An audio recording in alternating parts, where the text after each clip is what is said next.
Calmez-vous. Merci. Merci d'être venu suivre cet exposé entièrement consacré aux travaux de Linné. Qui est Carl von Linné?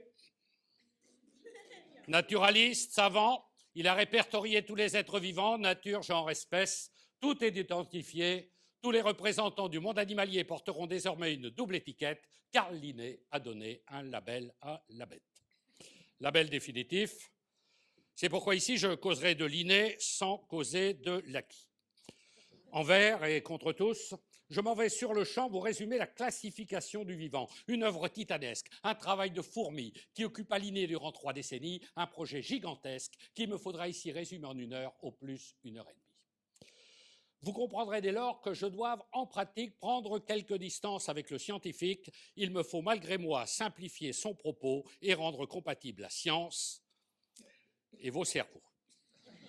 Il me faudra couper, découper, recouper. Au passage, je tenterai également de cerner vos 5 sens. Le sens de la formule, le sens de l'à peu près, le sens du ridicule, ce qui nous en fait 3, le sens du contresens, le 5e sens étant bien sûr Camille. Camille Saint-Saëns, compositeur français de l'époque romantique, créateur d'une fantaisie zoologique qui sied à mon propos, je m'en vais tout de go vous présenter le carnaval des animaux. Bref, je vais résumer 30 années de travail dans ce qu'on pourrait appeler une revue de bétail. Attention messieurs, dames, la conférence démarre. Fermez les panthères, attention aux guépards. Tout en bas de l'échelle, l'être unicellulaire. Le petit, le minus, c'est le protozoaire, une seule cellule, à peine moins qu'au PC. C'est vous dire si la bête peut évoluer. Une seule cellule, on vire. Trop petit, ridicule. On ne va pas s'attacher sur un animalcule à ce point rikiki, une petite bête à la con qui mesure tout au plus de 1 à 2 microns. Pas de quoi s'extasier sur un sporozoaire, un hébatozoaire, un foraminifère. Foraminifère. Faudra vous y faire aussi. Je ne parlerai pas de la paramécie. Et que dire de l'amibe? Que les amibes de nos amibes sont nos amibes, qu'il n'y a pire amibe que l'amibe égyptienne, une blague éculée de niveau 4e. Pour le jeu de mots pourri, l'amibe peut afficher un des meilleurs rapports au centimètre carré. Protozoaire, je vire, et ce n'est pas fini.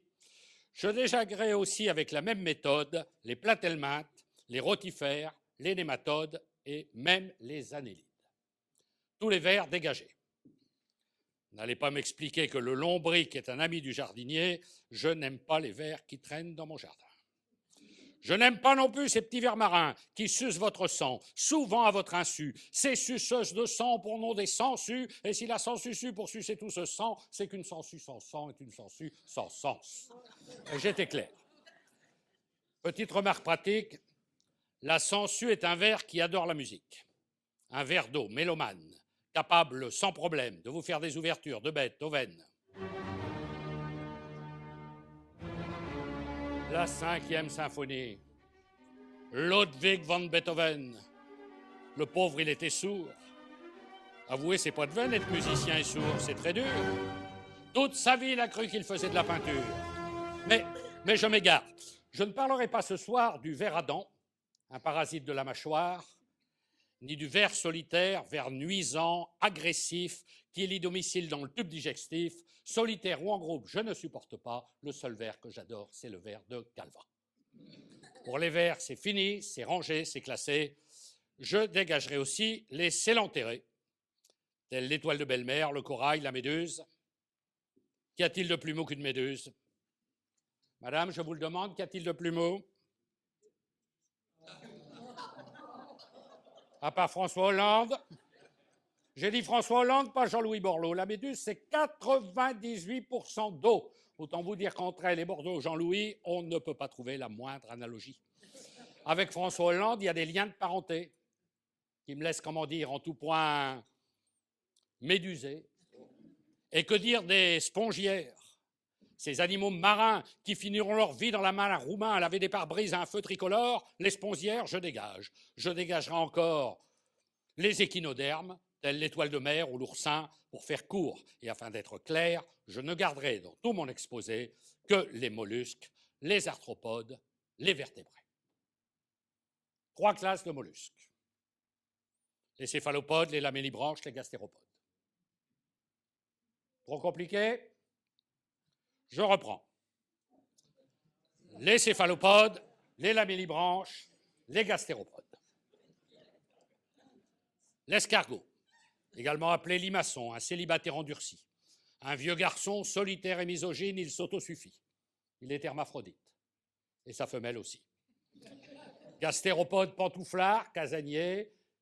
Il élit domicile dans les bois, les chantiers. Il est à l'origine du célèbre dicton, que c'est au pied du mur que l'on voit limaçon. La bête n'est pas rapide, mais elle a du courage. On connaît sa devise. Il n'y a pas d'heure pour les baves. Pour fermer ce chapitre, je vous donne en primeur un proverbe bien connu des héliciculteurs. Ne me regardez pas avec des yeux de veau, un héliciculteur élève des escargots, et il a un proverbe qui se termine ainsi, la nuit, tous les escargots sont des petits gris. Gastéropodes, c'est fait. Je dégagerai aussi les céphalopodes, des animaux bizarres. Le plus connu s'appelle le calamar, une petite sèche qui n'est pas encore née, alors que l'encore-né l'est depuis longtemps. Né. La pieuvre, animal très prudent, qui réfléchit longuement avant tout engagement, tout au fond de son trou, blotti, tapis dans l'ombre. Elle pèse longuement et le poulpe, et le congre. La sèche, qui contrairement à son nom ne l'est pas. La nature peut parfois vous causer des tracas.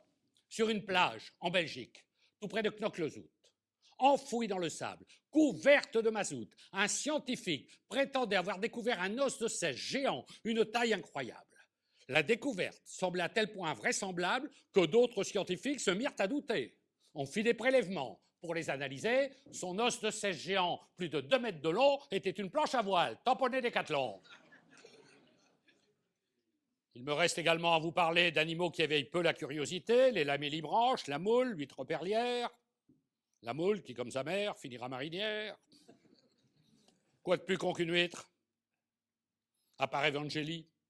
Un poil de cupré, elles ont le même QI, le même emploi du temps. En mer ou à la ferme, elles passent toute leur journée à enfiler des perles. Quoique, Evangélie n'enfile pas que cela, si j'en crois ce qui est dit, dans Closer ou Gala.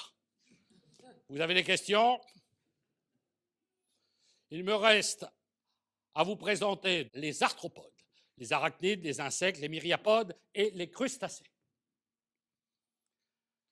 À la vue d'une épuisette, un bouquet prend la poudre d'escampie, ou d'escampette si c'est une femelle.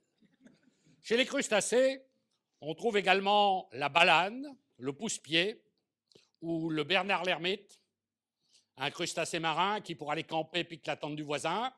Il applique la méthode des militants du DAL, une carapace est vide, il la prend, il s'installe et il n'en bouge plus, sûr de lui, estimant que même un crustacé a le droit au logement. Le crabe, chef de famille des Homo sapiens. L'écrevisse, très reconnaissable, 2 petites pinces, un thorax anémié, une toute petite queue, c'est un mets apprécié de tous les maîtres-queues. Les bricoleurs le confondent parfois avec l'écrevisse, une variété de chez le roi Merlin. L'écrevisse qui peut être livrée avec pince ou telle quelle, s'il y a pince, c'est pince plate ou pince universelle. Pour ceux qui sont gourmands, un grand chef étoilé m'a donné une recette que je vais vous donner dans une eau frémissante. Plongez vos crustacés. Attendez 3 minutes. La cuisson terminée, avec de l'eau de vie, flambez vos écrevisses et vous verrez leur taille multipliée par 10. Est-ce l'effet de l'alcool ou est-ce un pur hasard? Vous venez d'obtenir des écrevisses homards. Et quoi de mieux qu'un homard? Moi, je vous pose la question. Qu'y a-t-il de meilleur qu'un bon homard breton? Le roi des crustacés, qui à l'heure de la mort sera comme Louis XVI, victime de thermidor. Cuisiner à l'eau de vie, c'est un excellent mets que Jean-Marie Le Pen ne peut pas avaler. Le beurre, c'est pas son truc. Le homard, il n'aime pas. Pas plus que le mouloud, le toufik, la zora. Son pote Bruno Maigret aurait même ajouté « Je trouve qu'homard, c'est un crustacé », ce qui est tout à fait juste d'un point de vue zoologique, mais beaucoup plus douteux d'un point de vue politique. Pour ceux qui ne veulent pas manger un animal, la maison vous propose un bon homard vegan. Un homard excellent, à la fois bon et bio, le menu apprécié de tous les écolos. Passons aux arachnides. En clair, les araignées. Des animaux utiles et pourtant mal aimés. On dit que l'araignée a bouleversé la vie de l'auteur de bande dessinée Stan Lee, auteur de Spider-Man, père de l'homme araignée, et du prince Albert, qui lui est fils araignée. Passons aux myriapodes, en français les mille pattes. Un chercheur s'est posé cette question délicate. Qu'y a-t-il de plus sûr pour vous pourrir la vie? Pour une girafe, avoir un torticolis, ou pour un mille pattes, avoir des corps aux pieds? À ce jour, la question reste toujours posée. La seule chose qu'a trouvé le chercheur en question, c'est un emploi peinard et une bonne subvention. Nous passons aux insectes, les plus nombreux sur Terre, hyménoptères, coléoptères, lépidoptères. Chez les hyménoptères, une petite merveille, un chef-d'œuvre de précision, l'abeille. Chez les précolombiens, l'abeille est une diva, la déesse de la civilisation maya. C'était un postulat, il fallait faire avec, l'abeille était maya, le bœuf était aztèque. Les scientifiques ont réétudié la question, organisé colloques, débats, discussions. Leur conclusion est claire, l'abeille est bien maya. Que le bœuf soit aztèque, ce serait quand même un cas. J'éviterai pour l'abeille l'irrésistible vanne qui dit l'abeille butine, tandis que le gaz butane, que l'abeille est sensible à l'ablation des seins, qu'elle est d'origine ruche. La ruche porte en son sein un chef, une merveille qu'on appelle reine ou mère. Si à tout hasard vous trouvez une reine mère, c'est que l'abeille est anglaise. Insecte organisé, elle vit dans une société hiérarchisée. De jeunes apiculteurs ont récemment tenté le croisement d'une abeille avec un ver luisant, l'hyménoptère hybride et pourtant étonnant et pour les scientifiques parfaitement réussi. Avec son éclairage, il peut bosser la nuit. Passons à la fourmi. Insecte organisé qui, comme le moine trappiste, vit en communauté. J'éviterai tout de suite la petite plaisanterie qui dit qu'on reconnaît une fourmi à son cri. Tout ça, c'est du pipeau. C'est se foutre du monde que nous expliquer que les fourmis micro-ondes, elles ont bien mieux à faire. Sans pause, sans RTT, elles bossent comme des malades à longueur de journée. La fourmilière est pour les économistes une réplique miniature du monde capitaliste. En bas, des ouvrières qui se tuent à bosser pour la survie d'une reine, qui en fout pas une ramée. Chez les diptères, la mouche, une machine à larver. Le moustique, un suceur de sang assoiffé. La nature est bien faite. Si les moustiques étaient aussi organisés que les abeilles, ils viendraient vous piquer votre sang et en un tour de main, au lieu d'en faire du miel, ils en feraient du boudin. Je ne parlerai pas de la demoiselle, du phasme, du puceron, de la coccinelle, une petite bête à bon Dieu, un moteur Volkswagen, du cafard, animal situé à l'antipode de la race humaine, car si l'homme a quelquefois le cafard, jamais le capharnaüm, de la menthe religieuse, du pou, du cancrelat, inutile d'insister, je n'en parlerai pas. J'ai choisi de passer de suite aux vertébrés. De très loin, l'embranchement le plus évolué. Sans jouer les crâneurs, sans chercher la petite bête, on est beaucoup plus beau quand on a un squelette. Mammifères, oiseaux, poissons, reptiles, amphibiens. Le plus gros des reptiles est un saurien, le crocodile. Tout comme l'adjudant-chef, il a une très très grande gueule et des tout petits bras. Ses larmes servent à la fabrication de douleurs imaginaires. Quand un homme porte sur son cœur l'effigie d'un crocodile, toutes les femmes l'accostent. La bête est aujourd'hui menacée d'holocauste. Je ne donnerai pour preuve que ces deux arguments. Sur cette première photo, un crocodile enfant. Sur la photo suivante, un crocodile adulte. Le sac en crocodile est un objet de culte. Pourquoi? Je n'en sais rien. Pour chasser l'animal, je dispose d'une méthode facile, originale, à la portée de tout chasseur non violent. Il suffit de se munir de quelques instruments. une boîte d'allumettes, une pince à épiler, un télescope géant, un livre de chevet. Si j'en crois les conseils de mon ami libraire, Bernard-Henri Lévy ferait très bien l'affaire. Installez votre siège au bord du marigot. Sortez le matériel de votre sac à dos. Commencez par le livre. Vous l'ouvrez, le posez sur le bord de la berge, puis vous vous éloignez. Le crocodile approche. Surtout, faites le mort. Il tente de lire le livre. Il s'emmerde et s'endort. C'est le moment rêvé. Saisissez le télescope par la plus grosse extrémité. Regardez. Et là, est-ce un miracle ou est-ce un pur hasard? Le crocodile devient un tout petit lézard, un lézard ridicule, gros comme un scarabée. Vous le glissez dans la boîte d'allumettes comme une simple épinoche et vous le ramenez chez vous dans votre poche. Je suis clair, tout va bien? Nous allons donc pouvoir passer aux ophidiens. Au mépris de la science et de la bioéthique, ils sont victimes de manipulations génétiques. Maurice Castorama, scientifique de renom, a croisé une vipère avec un hérisson. Il a obtenu 1 mètre de fil barbelé. Croisement intéressant, mais bientôt dépassé par Pierre Leroy-Merlin, autre grand scientifique qui lui croise un boa avec un porc-épic. Sans se fatiguer plus avec le même boulot, ça lui permet d'un coup d'obtenir un rouleau. J'entends déjà causer quelques esprits ronchons. Comment que je vais faire? J'ai pas de hérisson. Fabriquez-le vous-même, avec vos petites mains. Nourrissez vos cochons d'Inde avec des oursins. Passons à la tortue. Virtuose du piano. Qui va piano va sano. Contrairement à l'homme, ce symbole de lenteur est dur à l'extérieur mais tendre à l'intérieur.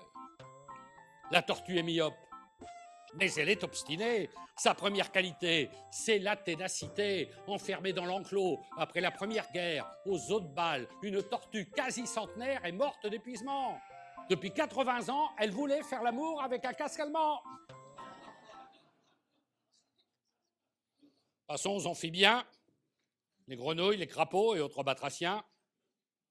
Des grenouilles, il y en a des centaines, des milliers qui vivent dans les étangs, les mares, les bénitiers. Les scientifiques les ont longuement étudiés, sans jamais parvenir à les répertorier, d'où l'interrogation qui tourne à l'obsession, les grenouilles, comment les trie-t-on? Car telle est la question. Comment faire le classement? En fonction de leur taille, de leur coassement? Oui, madame, j'y peux rien, la grenouille coasse. La grenouille coasse, le corbeau croasse et le cerveau croate, mais ça c'est hors sujet. J'aimerais par conséquent ne pas m'y attarder. Contrairement au putois, au bouc ou à la hyène, la grenouille est toujours obsédée par l'hygiène. Le matin, 6 heures, au lever du crapaud, elle descend vers l'étang, se trempe les fesses dans l'eau. C'est là le seul moyen qu'a trouvé la petite bête pour garder le cul propre et avoir la rainette. Tout le monde est bien noté? Aucune autre question? Nous allons aborder la classe des poissons. Vous notez. Poisson, animal à queue qui vit dans un milieu qui, comme lui, l'est aussi. À queue. Les poissons sont anthropophages. Gros ou petits, ils se mangent entre eux. Les moyens mangent les petits et les gros mangent les moyens. Mais seuls les moyens ont une excuse. La fin justifie les moyens. Dans la Bible, il est dit « Tous les hommes sont pécheurs ». L'homme est pour le poisson le plus grand prédateur. Vous n'imaginez pas les humiliations qu'ont subies les poissons durant l'occupation. À l'aquarium de La Rochelle, pendant la Deuxième Guerre, les poissons juifs devaient porter l'étoile de mer. Plus de 20 000 espèces peuplent nos océans. Le colin, le merlu, l'aigle fin, le merlan. Et très honnêtement, je dois vous l'avouer, il faut un œil d'expert pour les identifier. Le poisson inspira de nombreux créateurs, parmi eux Walt Disney pour Merlan l'Enchanteur, les harengs terribles d'Alexandre Bréfort, Nemo, le poisson clown. Je citerai encore le silure de la peur d'Henri-Georges Clouzot, Duvivier, le petit monde de Don Cabillot, mais je m'arrêterai là. Afin d'être attractive, une bonne conférence doit être interactive. Un bon conférencier, pour être à la hauteur, doit savoir titiller l'esprit de l'auditeur. C'est ce que je vais faire, une définition, à vous de retrouver le nom de ce poisson. Un indice. Afin de ne pas fatiguer vos cerveaux, sur cet écran géant, vous verrez une photo. C'est celle qui correspond au poisson en question. Attention, écoutez, première définition. Poisson plat que l'on pêche avec un peigne. Excellente réponse que monsieur a trouvée. Ce poisson mystérieux est bien sûr une raie. Admirez au passage le jeu de mots vaseux qui met en relation le poisson et les cheveux. Jeu de mots hasardeux, d'autant plus étonnant que celui qui fait la raie, c'est le merlan. Mesdames, messieurs, avez-vous une quelconque objection à étudier une deuxième définition? Sol mineur. Sol mineur, il s'agit de la plie, personne n'a deviné. La plie est un poisson de moindre qualité, une sous-sol. Autre coïncidence qui va vous épater, comment sont les sous-sols? Les sous-sols sont carrelés, bien madame.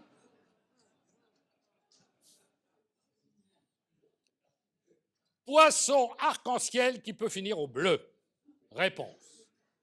La truite arc-en-ciel, cuisinée par nos maîtres queux sous le nom de truite au bleu, d'où ce jeu de mots basique assez calamiteux qui peut finir au bleu. Et ce n'est pas tout.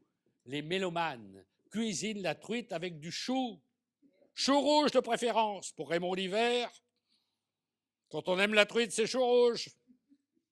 Ou Schubert.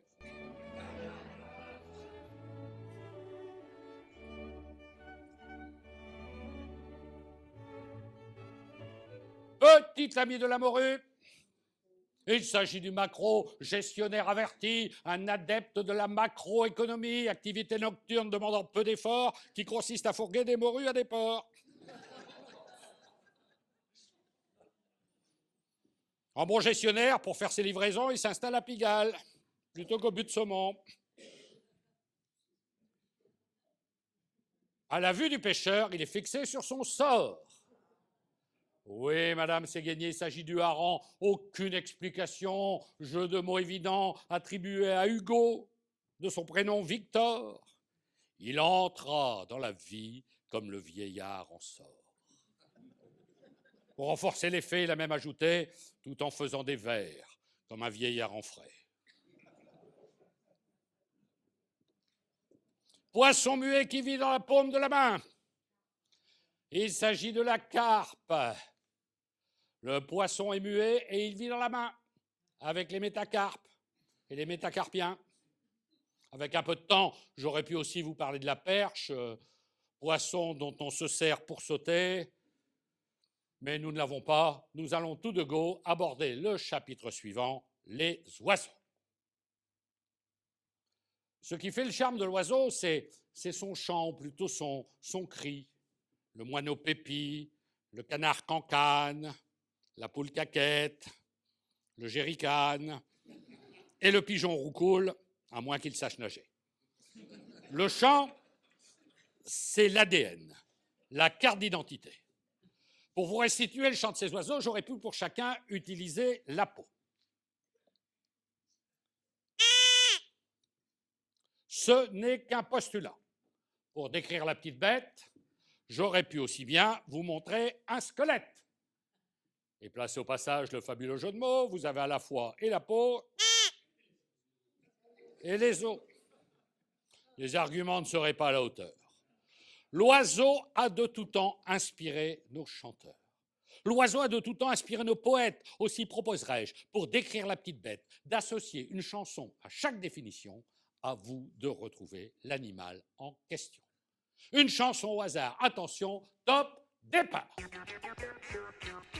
C'est la danse des canards qui, en sortant de la mare, se secouent le bas des reins et font coin coin. Faites comme les petits canards qui, pour que tout le monde se marre, remuez du popotin en faisant coin coin. Vous avez reconnu En secouant vos plumes avec... la danse des canards. Un hommage à la fois poétique et subtil, donné par le poète au noble volatile. L'élevage du canard s'avère assez complexe. La nourriture varie en fonction de son sexe et de son habitat. À l'heure du sacrifice, après avoir été bien nourri, au maïs, le mâle est étouffé. C'est la méthode rouennaise ou encore égorgée, c'est la méthode nantaise. La canette est décapsulée après avoir été nourrie à la bière. Une chose à savoir, obliger un canard aveugle à épouser une canne blanche. Ou encore, enseigner la langue des signes à un canard sourd et muet sont des actes de barbarie avérés. C'est clair pour tout le monde? Attention, deuxième extrait, rien ne va plus, les os sont frais. Ah, si vous connaissiez ma poule, vous en perdriez toute la boule. Marlène est artiste. Grâce à cette chanson de Maurice Chevalier, vous avez reconnu la poule, la reine du poulailler, seul animal que l'on dévore soit avant sa naissance, soit après sa mort. Comme le dit un dicton qui concerne le bestiau, un homme qui se couche comme les poules se couche tôt. En revanche, s'il se couche avec les poules, il se couche tard. Et le lendemain matin, en sortant du plumard, il se rend souvent compte que la poule en question n'était en fait qu'une dinde qui cherchait un pigeon. Le pigeon, parlons-en, un oiseau de malheur qui crée la peur panique chez bien des inspecteurs. L'inspecteur Colombo a peur du volatile, un seul pigeon et l'inspecteur colombophile. Le ministère des Armées a donné une mission au ministère des Télécommunications, le croisement du pigeon et du pivert, avec un avantage pour le destinataire. Quand l'oiseau en question vous ramène un message, il frappe à votre porte et prévient du passage. On aurait aussi, paraît-il, croisé un perroquet, un pigeon voyageur, avec un avantage qui ne fait pas l'ombre d'un doute. Quand l'oiseau s'est paumé, il peut demander sa route. Auriez-vous, s'il vous plaît, une troisième chanson? Le papa pingouin, le papa pingouin, le papa, le papa, le papa pingouin, le papa pingouin s'ennuie sur la banquise. Chef-d'œuvre de l'Eurovision, le papa pingouin. Un symbole de douceur que certains peuvent confondre avec le ramoneur, bien que les deux bestiaux n'aient vraiment rien à voir. Si le pingouin est tout blanc qu'une queue noire, le ramoneur, lui, est tout noir, avec une échelle sur le dos, c'est fini. Si j'avais eu le temps, j'aurais pu aussi vous parlez de l'hirondelle, un oiseau qui ne se gratte que d'un côté, d'où son nom d'oiseau migrateur. De la corneille, une esthète qui aime les corbeaux. J'aurais pu vous parler d'un oiseau qui ne voit rien et n'entend rien, la mouette, d'où l'expression connue. Elle est sourde, les mouettes. Du paon, oiseau trotskiste, qui à l'heure de sa mort n'aura fait que chanter le nom de son mentor. Léon, Léon, Léon. J'aurais pu au passage vous parler de la grue, instrument de levage. Si le levage a lieu sur le trottoir, la grue prend alors le nom de morue, morue qui nous ramène illico macro et fait ainsi le lien des poissons aux oiseaux. Bon. Je pensais être bref, mais j'ai déjà causé près de 40 minutes sans avoir abordé un ordre en tout point étonnant, les chiroptères. On croirait des oiseaux. Ce sont des mammifères. Parmi eux, le vampire. Une petite chauve-souris qui, d'après la légende, vit en Transylvanie. Souris, elle ne l'est point. Chauve, elle ne l'est pas plus. Une chauve-souris, mon œil, un escroc, rien de plus. J'affirme, comme mes confrères linguistes et scientifiques, que seul le trait d'union est vraiment authentique. Le reste, c'est du pipeau. Destiné à faire peur, ce soi-disant vampire de la race des seigneurs, cet être maléfique attiré par le sang, un petit mammifère tranquille et innocent, un mammifère volant qui, comme l'hôtesse de l'air, passe la moitié de sa vie avec ses pattes en l'air, avec une injustice. La petite bête en question n'a jamais obtenu la moindre promotion. Nous passons au rongeur. Dans cette même famille, on trouve le campagnol, le cobaye, la cherbille, la souris, reconnaissable à son museau pointu, celle de l'abbé Jouvence étant la plus connue, le rat, un petit mammifère adorable, si j'en crois Jean de La Fontaine, un homme affable, qui a passé sa vie à en écrire. Les rats peuvent être classés en 3 catégories, les rats débiles, les rats méchants et les rapatriés qui, par définition, ne sont toujours pas classés. Comment différencier un rat d'une souris? C'est tout simple. Si le rat a le poil gris souris, la souris, quant à elle, a toujours le poil rat. Vous pouvez prendre des notes, je ne le répéterai pas. Nous passons au lapin, un très grand séducteur. Il fonctionne à la fois à voile et à vapeur. Un obsédé sexuel. Sur une même journée, il peut se taper sa mère, une voisine de palier, une cousine de province, une amie, la petite sœur, Arsène Lapin, le gentleman cabrioleur. Un dicton populaire nous explique qu'il est vain de chercher à croiser une carpe et un lapin. On peut néanmoins, sans autorisation, prononcer l'union du lapin et du pigeon. Oui, madame, c'est possible, dans une seule ville au monde et dans une seule mairie, à la Garenne-Colombe. Le lièvre est plus sauvage, sa femelle est la hase, l'animal est futé. Dès qu'il entend la phrase « Avez-vous vu un lièvre vivant ?» il a tout de suite pigé. Il voit qu'il y a civé.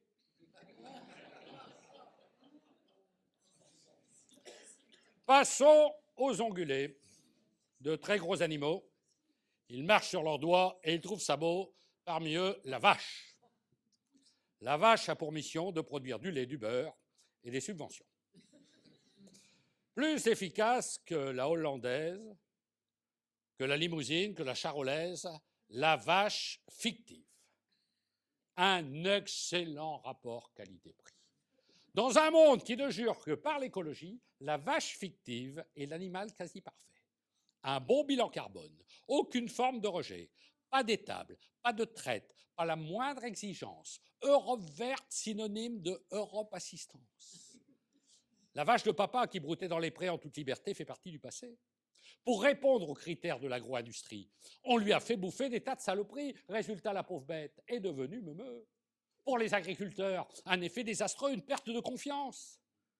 Un vieux fermier m'a dit « Une vache en bonne santé se le connaît à son pis. La vache folle est facilement reconnaissable. Au moment de la traite, quand elle va à l'étable, elle a l'épidémie. » La vache est rejetée. Pour beaucoup d'agriculteurs, ce n'est qu'un pis-aller qui n'a qu'un droit, le droit de se traire. C'est à cause d'une vache qu'on a perdu grand-mère. Oui, ma grand-mère a quitté la maison. Une honte. Tout ça à cause d'une vache. Il faut que je vous raconte.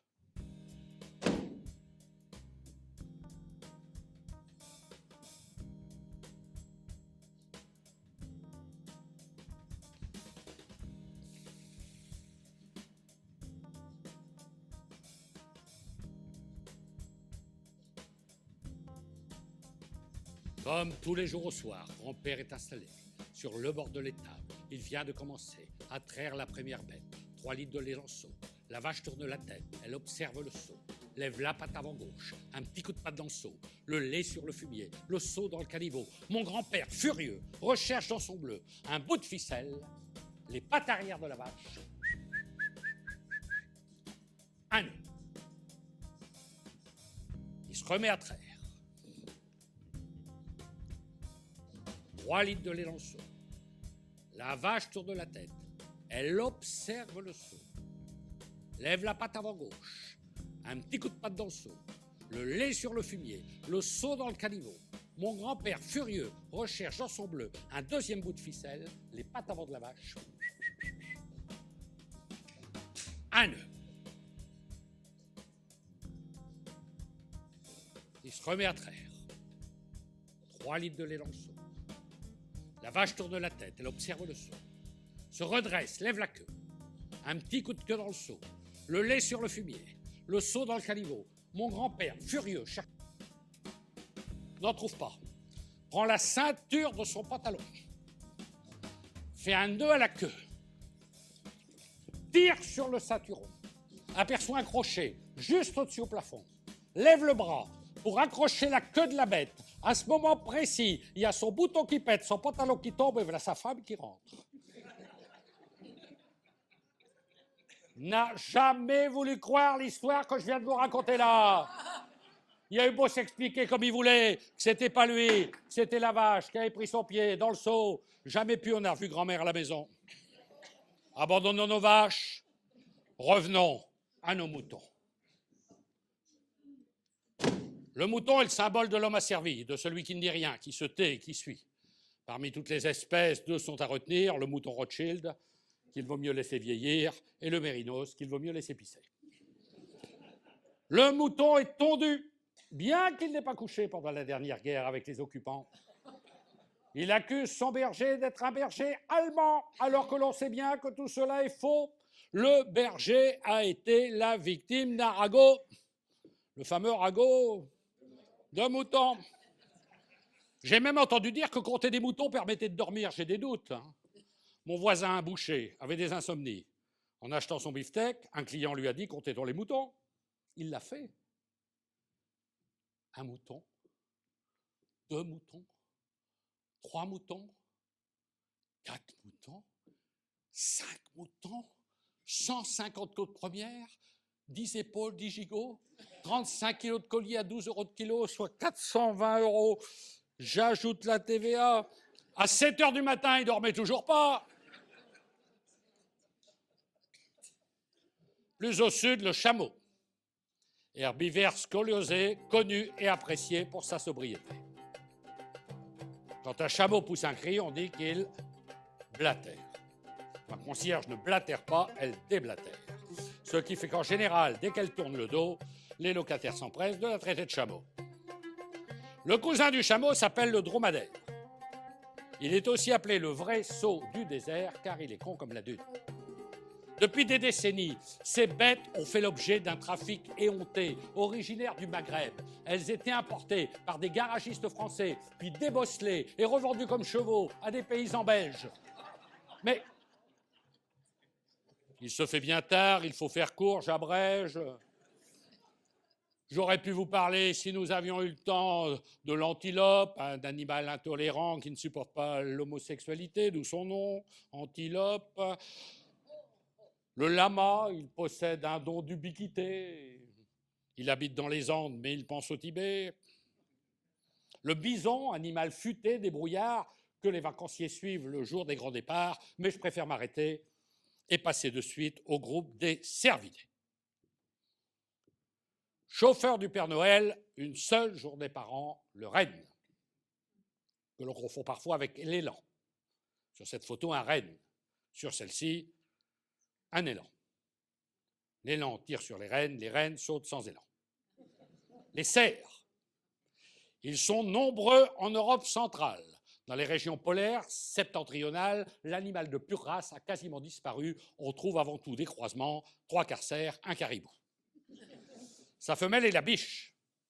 Dès qu'elle est excitée, à l'appel d'un beau mâle, elle ne peut résister, elle cède à ses caprices et elle s'envoie en l'air. C'est ce que les scientifiques appellent l'effet de serre. La bête est engrossée, dès qu'elle arrive à terme, elle ressemble alors à un gros pachyderme, comme le montre ce récit.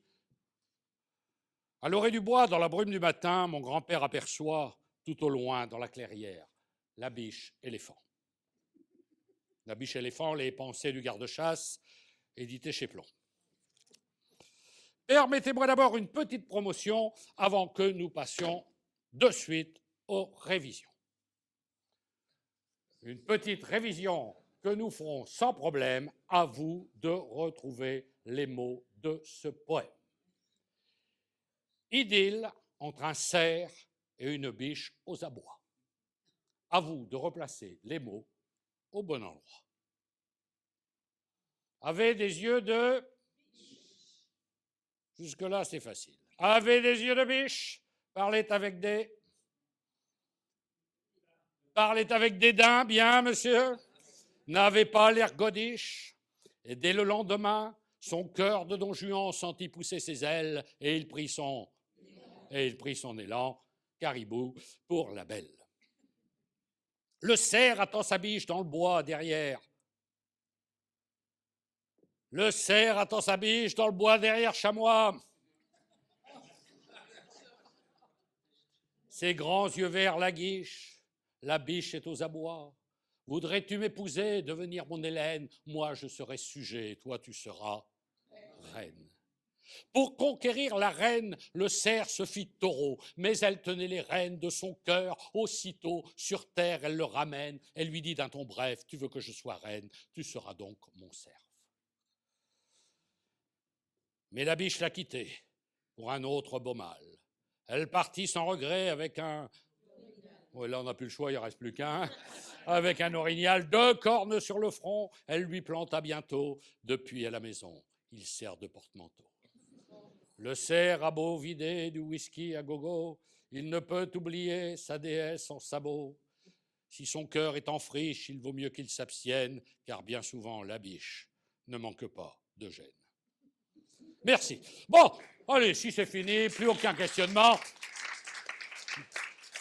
Nous allons donc pouvoir passer à la jument, la Starlet O'Hara, la déesse, la Madone. Si le cheval est la plus belle conquête de l'homme, la jument est la plus belle conquête du cheval. Petite remarque patronymique, chez le cheval, le petit n'a pas de nom précis. Oui, je sais, c'est idiot, mais c'est ainsi. S'il vit en liberté, on l'appelle le poulain. En revanche, s'il réside dans une salle de bain, on ne l'appelle pas poulain, mais bidet. L'âne fait lui aussi partie des équidés. L'âne est un mammifère têtu et ridicule, il possède des sabots, mais il préfère les mules. Il n'est pas misogyne, dans la communauté, c'est toujours la femelle qui a priorité, c'est ce qu'on appelle le droit d'ânesse. Les oreilles d'âne sont le symbole de la paresse, car l'âne est un feignant, il est borné, obtus, il ne voit rien venir, et sa sœur âne non plus. Pour améliorer ses qualités, on l'a croisé, une jument plus un âne, ça nous donne un mulet. Mais un cheval plus une ânesse, ça nous donne un bardeau. Pour les non-spécialistes, c'est kiff-kiff boricot, pour ne pas dire blanc-poney et poney blanc. Quelques représentants de l'ordre des porcins, le sanglier, la laie, avec la marcassin. Admirez au passage l'erreur patronymique, le petit amarcassin, c'est pas très logique. Si j'avais le choix, je n'aurais pas appelé le petit amarcassin, mais un cochon de lait. Juste après le cochon, son cousin domestique, la même forme, mais sans poils, ce qui fait qu'en pratique, comme vous pouvez le voir sur cette photo, on croirait que la pauvre bête a subi une chimio. Animal sympathique, tranquille, bienveillant, le porc est proche de l'homme.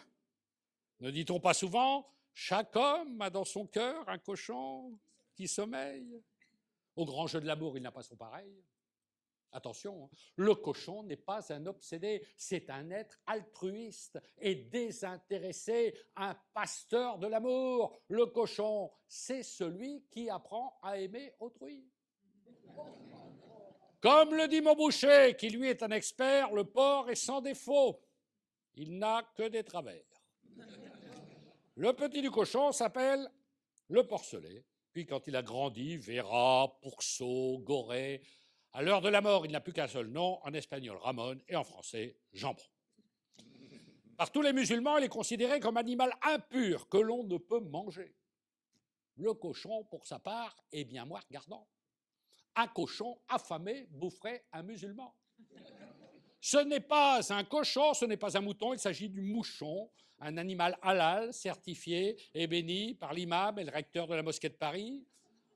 On a chez le cochon quelques célébrités, Nif-Nif, Naf-Naf, Nouf-Nouf, le petit porcinet, ami de Winnie l'ourson, le cochon volant, appelé aéroport, le cochon de payant, appelé contribuable, Babé, Babé, le cochon devenu berger, un film primé au Festival de Cannes, Piggy, chez les cochons chanteurs, on a les Toubitruis, chez les curés, l'évêque cochon, un enfoiré qui nous envoyait la Jeanne d'Arc au bûcher. Afin de rendre hommage à ces nobles cochons, je m'en vais tous en chœur vous chanter une chanson. Des cochons, des cochons, des cochons, détruits et détruits, détruisons l'ennemi, c'est pour ça. c'est pour sauver la patrie. Des cochons, détruits et détruisons l'ennemi. C'est pour sauver la patrie.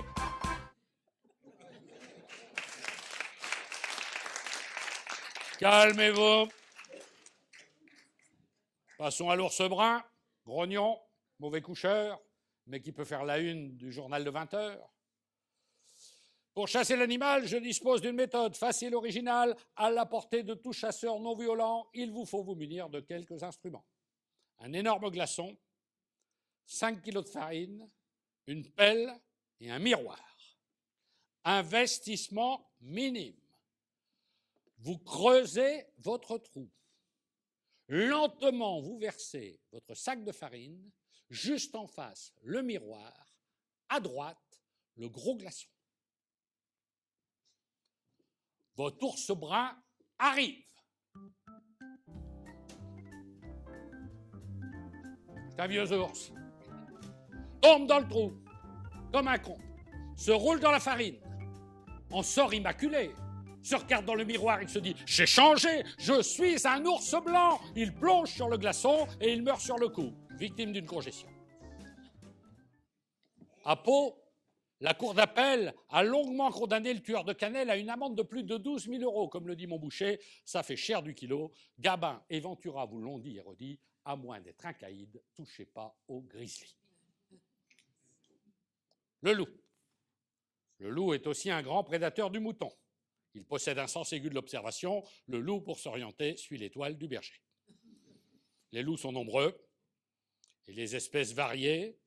Parmi eux, le loup phoque, croisement hypothétique entre deux variétés de l'étendue arctique.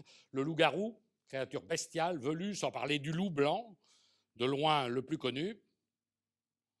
Le renard, il est plus petit que le loup. Madame a le poil roux, son mari le poil roux, en revanche son Jules a le poil de carotte. Chez les canidés, on trouve également le coyote, le chacal, également appelé loup doré. Il n'a aucun sens de la collectivité, c'est du tout pour ma gueule, moi, encore moi, aucun sens du partage. C'est du chacal pour soi. La hyène, animal au pelage bicolore qui, comme Serge Dassault, survit grâce à la mort. La hyène est nécrophage, on la croit tristounette, en vérité la bête ne pense qu'à faire la fête, c'est un vrai bout en train, et il est faux de dire que là où il y a de la hyène, il n'y a pas de plaisir. J'aurais pu également vous parler de l'oslo, un félin norvégien, reconnu pour sa peau, du tigre, un chat géant qu'on met dans son moteur. Si à tout hasard, quand vous tirez sur le démarreur, le moteur se met subitement à brouter, il se peut que le tigre ait été remplacé par une chèvre. Autre félin imposant, le guépard, animal très connu pour son chant. Il parcourt le 100 mètres en moins de 8 secondes, sans recours aux anabolisants. C'est une bombe. Tu le lâches à Lyon avant d'être à Paris. La bête s'est fait bouffer les 12 points du permis. Outre son aptitude à courser les autos, le guépard est aussi apprécié pour sa peau. Une peau tachetée, très belle et hors de prix. Et si elle est tachetée, c'est souvent un crédit. Le lion, qui sert à la fabrication de bons saucissons, le fameux saucisson de Lyon. Également appelé matou, mistigris, le chat est un chasseur, un tueur en souris. Il est habile. Pour éviter les fins de siamois difficiles, il s'habille en dégriffé, sur téléachat. La nuit, quand dans la rue il n'y a plus un rat, les chats se dirigent vers l'opéra pour une réunion entre chats. Quelqu'un chat peu viril, un tant soit peu tapette, également connu sous le nom de chalopette ou de geisha, ont une démarche chaloupée. C'est ce que les scientifiques appellent l'efféminé.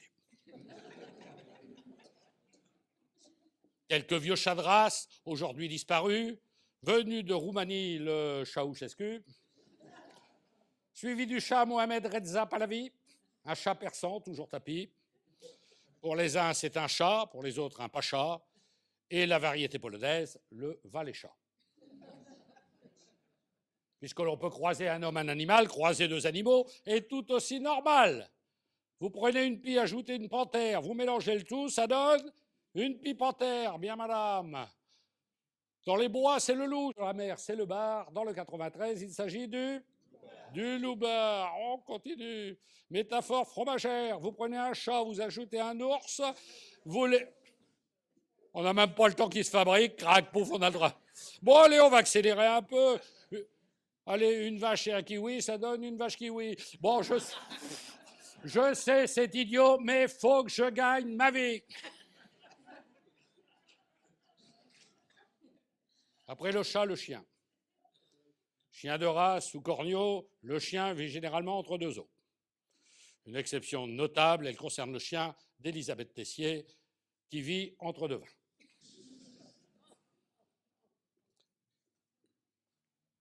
95% d'hommes parlent à leur chien. On n'a pas de statistiques sur la réciproque. Pour réviser les chiens, j'ai une méthode ad hoc. Tous ceux qui parmi vous découvrent cette superbe bête, ils seront récompensés, je leur donne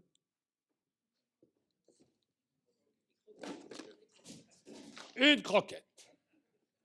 Poème animalier, les chiens. Annie voulait un chien, elle en était mordue. Comme je n'étais pas chien, aussitôt elle l'a eu. Elle voulait un clébard qui fasse pas trop cabot, dans le style du Saint-Bernard. Moi, j'étais pas. Qu'est-ce qu'a dit Chocho? Levez la main. Hop, une croquette. Pour calmer ses envies, je lui ai donné un loulou.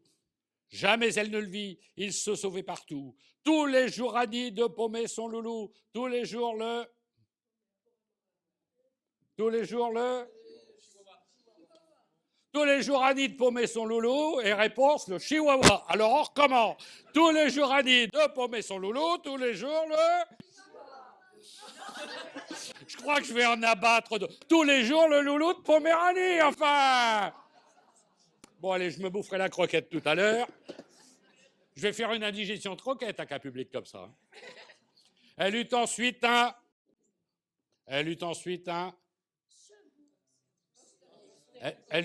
C'est simple ça. Tout bête, 3 lettres. Elle eut ensuite un fox. Bien madame, vous avez gagné une croquette. Elle eut ensuite un fox. Ce fut le même chantier, car partout le fox trotte pour chercher son terrier. Elle eut un... Qui est-ce qui m'a dit un Pékinois? Oui. Alors c'est où? Hop. Elle eut un Pékinois, elle dut s'en séparer, tous les autres chiens à bois, sauf lui, il japonais. Elle eut une chienne de chasse à l'une de ses amies. Un jour, elle fut en chasse, ce jour-là, elle partit, l'avait pu d'Épagnol, qui a dit Épagnol? L'avait pu d'Épagnol. Tiens, t'as le droit à une croquette quand même. Il y en a qui trichent un peu quand même, t'as pas l'impression? L'avait pu d'Épagnol. Pour lui tenir compagnie, Annie est restée seule avec son chien de fusil. Écœurée, rabrouée, sans le moindre soutien, écœurée d'avoir été trahie par les chiens, guidée par le destin, Annie s'en est allée quand elle rencontra un...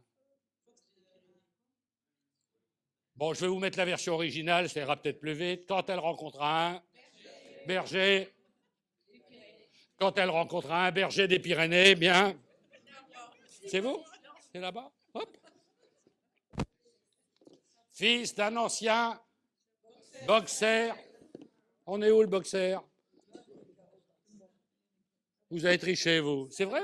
Vous avez dit boxeur? Je vous ai pas entendu. Allez, tenez. Fils d'un ancien boxeur, récemment immigré, il avait de... Oh là, il y en a de trop, hein, tant pis. Et de cocker de chaque côté du nez, c'était feta. Bah, c'est tant de coups il avait pris que sur la lévrier était marqué pour la vie. Son fils, riche notaire, trafique le hashish, retiré dans ses terres. Qu'est-ce qu'a dit ses terres là-bas dans le fond? Bon, vous avez une chance sur deux que ça vous arrange. Allez hop. Son autre fils est breton, ce qui fait que lui est, de d'un coup, un Espagnol breton, berger des Pyrénées. Mais le berger délaisse la jeune damoiselle pour une autre maîtresse bien moins empotée, bien moins empotée qu'elle.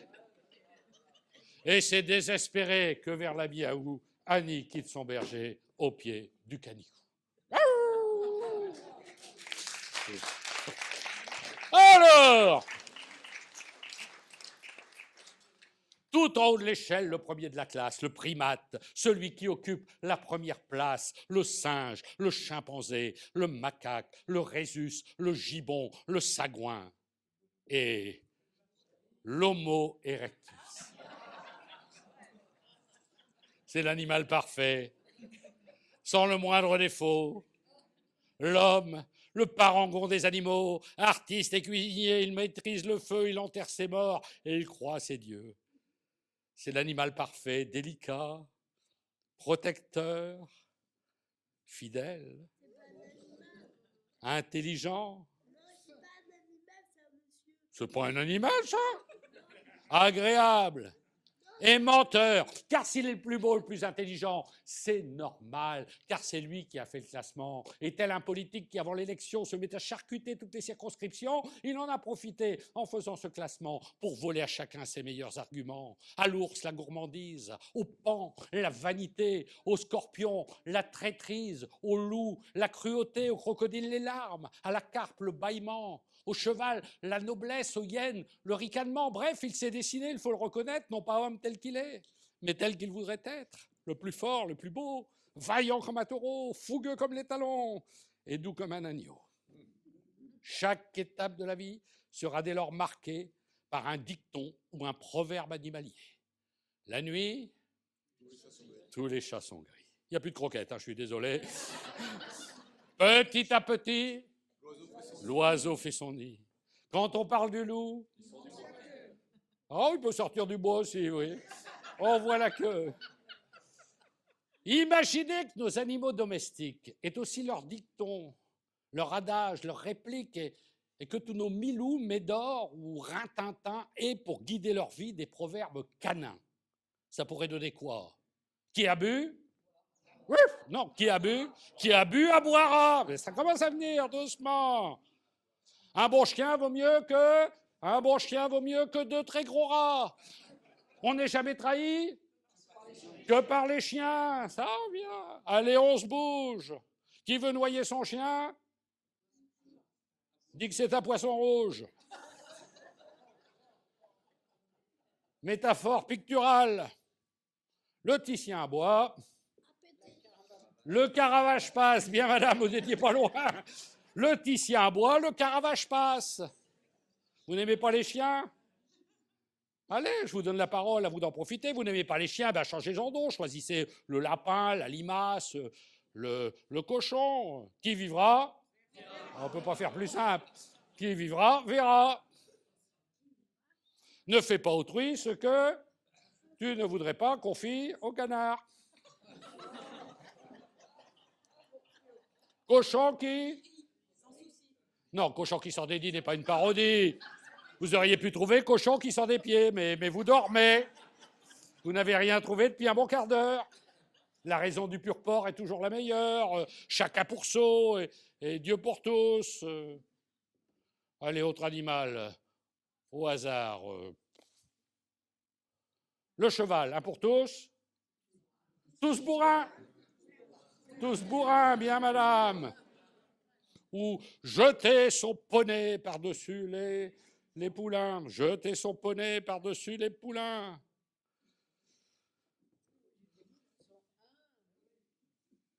Et niçois, ça c'est facile.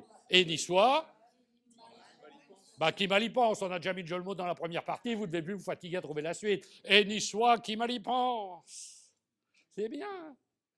Il aura suffi d'un petit peu de patience. Allez, on continue. Autre animal, le loup. Le loup est un loup pour le loup. Ou quand on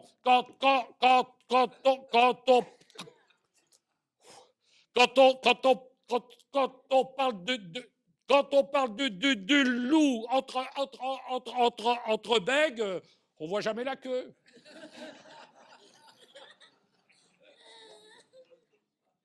Est-ce qu'on pourrait trouver pingouin dans les champs, hiver méchant, la poule, loin des œufs, loin du beurre. L'autruche, tant va l'autruche à l'eau qu'à la fin elle se palme. La vache, vache qui rit vendredi, dimanche tartinera. L'éléphant, quand les lions dorment, les pachydermes. Bon, ça va, ça suffit. Le jeu arrive à terme. Pour fermer ce propos, je citerai 4 vers de Nicolas Boileau. De tous les animaux qui s'élèvent dans l'air, qui marchent sur terre ou nagent dans la mer, de Paris au Pérou, du Japon jusqu'à Rome, le plus sot animal, à mon avis, c'est l'homme. Oui, je sais, messieurs, dames, l'homme n'a mérité ni tant d'excès d'honneur, ni tant d'indignité, mais comment comparer un animal à l'homme? Qui gravira la plus haute marche du podium? L'ours, le loup, l'éléphant, la limace ou tout autre? Ou l'animal n'est-il qu'un homme, comme les autres?